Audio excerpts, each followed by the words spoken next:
జీవితంలో ఆర్థిక సమస్యలు తీరి అష్టైశ్వర్యాలు పొందాలంటే ఖచ్చితంగా లక్ష్మీదేవి అనుగ్రహం ఉండాలి. అయితే సకల సంపదకు అధినేత అయిన ఆ తల్లి అనుగ్రహం సదా మనపై ఉండాలంటే ఆమెకు ఇష్టమైన రీతిలో నడుచుకోవాలి.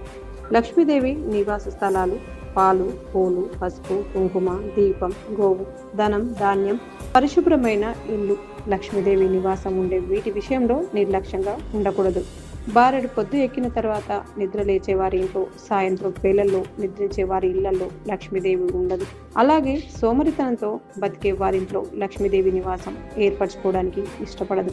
అటువంటి వారు ఉన్న ఇళ్లను లక్ష్మీదేవి విడిచిపెట్టేస్తుంది. సుఖం సంతోషాలతో ఉండే వాళ్ళ ఇంట్లలో లక్ష్మీదేవి ఉండటానికి ఇష్టపడుతుందంట.